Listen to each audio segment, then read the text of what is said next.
to ba kenda kana ba église te to ba dimaka ke banga baza na puissance ba bango baza pe na solution ndenge na bango baza na solution na bango yebisa biso ngo solution eza ndenge c'est ko recherche bango mingi mi ombe ba ko na cimetière ba keno na cimetière ya ba ko sukola yo bon ba ko peso chenoto lata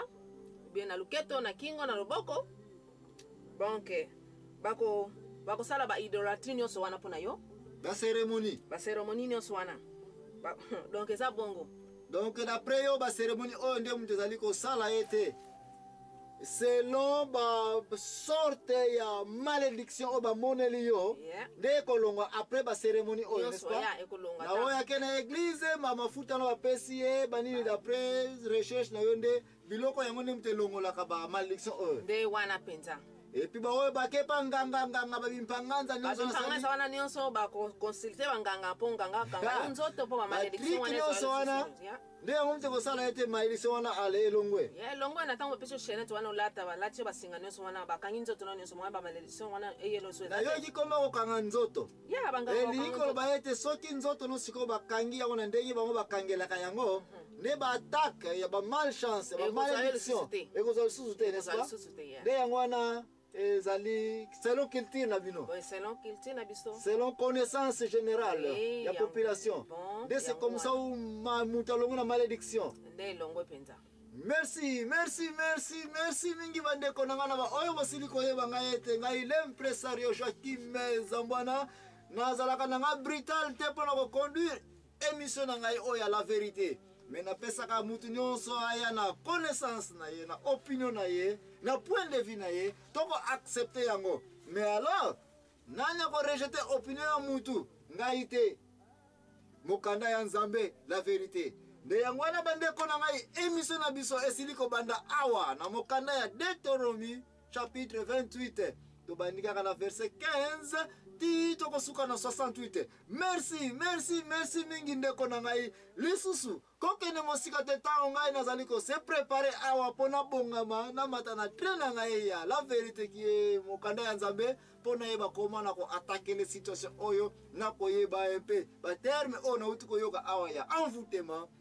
ya malédiction ya malchance na koma kolongola ba malchance dans nzoto ya mutu ndeto ko débattre yango ngai na mama activiste qui est mama Anintemo. Merci ndeko kokene mosika te émission na biso tozali ko continuer s'il faut toke na 2 épisodes s'il faut toke na 3 épisodes kokene mosika te mutu kutina ve yo pese aniko kima te parce ba question ya liko ya et puis tamba question yaka na yebi yo malamu okima kana studio nako kima te ndelo zali awa o promettre mutu kutina ve merci mingi tika tozana mwa repona biso oyo ngai l'impresario Joachim Zambwana nazali kozonga na émission oyo ya la vérité merci mingi. He has done so much for me.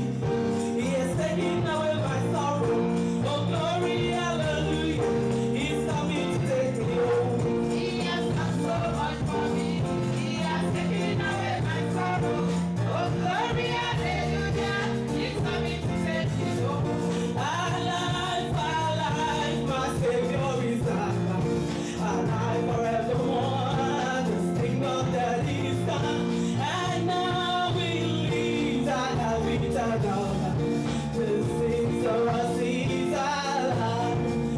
sing hallelujah,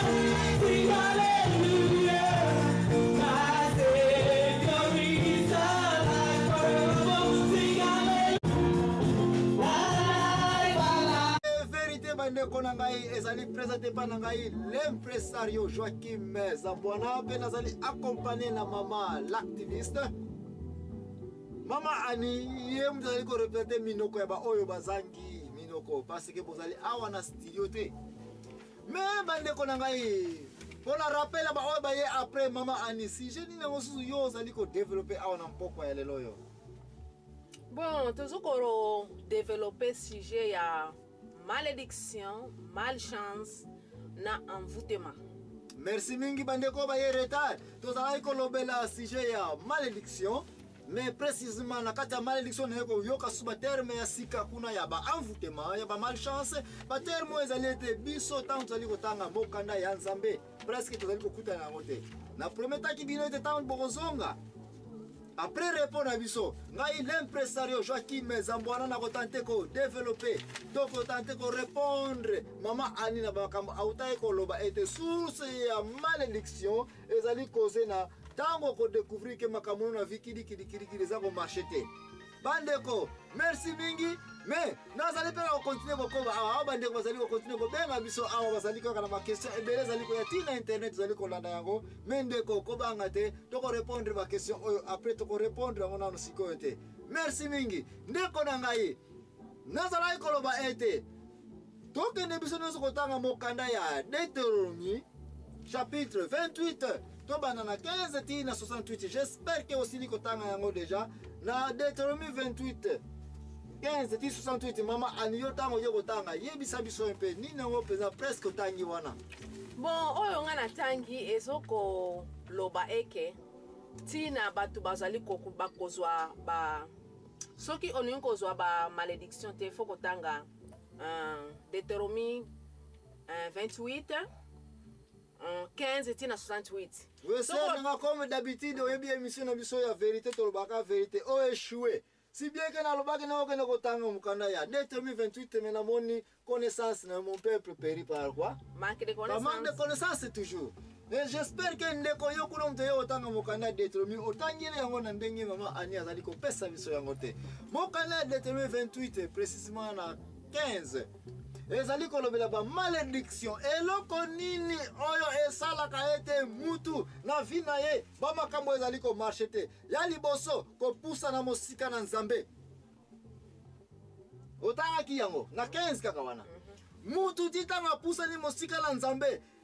abandi kokende na molili misu na ye komona lisusu te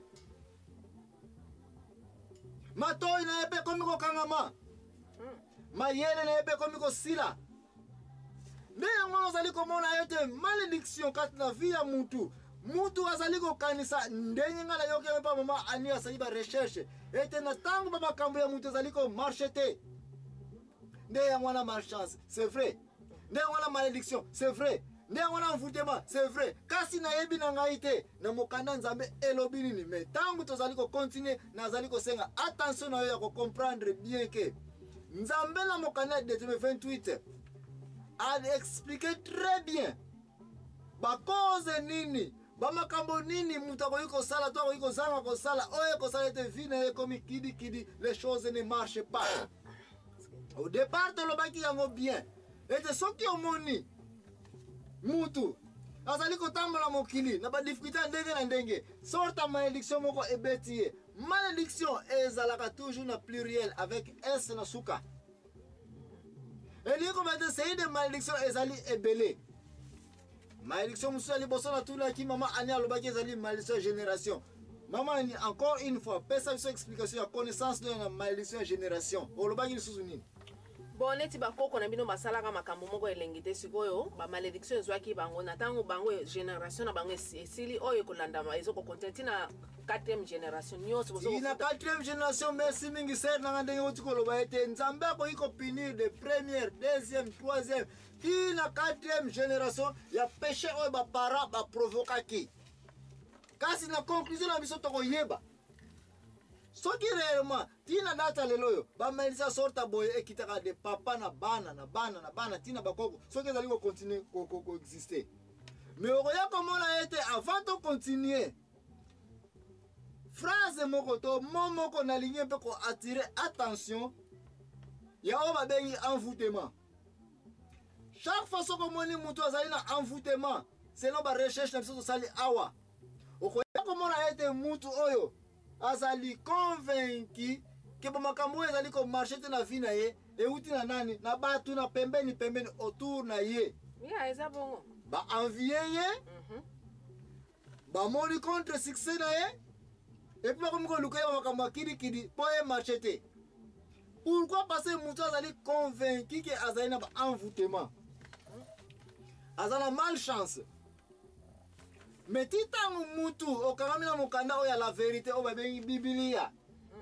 okoya komona ete malédiction moko te ezali na Bible to na vie ya mutu ezangi explication de place oyo tolingi tosala sikoyo mpona koexplike sujet ezali très compliqué bon nalingi koétablir awa eza mibale. Ngambo ya côté gauche mutu azali kondima na mo envoûtement na malédiction kiyeba mo oyo kokutanga na Bible te. Na pembeni tokotia mo malédiction yango moko kaka kiye yango ezali na Bible, yango kokuta na Bible. Tokoyeba entre bato mibale oyo na mutu azali kondima na envoûtement na malchance na mupiko moko, na mutu azali kondima na malédiction na mupiko moko. Tokoyeba comment bato oyo mibale bakoya kobalanse likambo etobengi nini malédiction. Soki totie ponte, soki totie demi pikute bandeko na ngai tokoyi kozala awa du 1er jusqu'au 30 tokoyeba kopasola sujet oyo ya la vérité si ben malédiction te.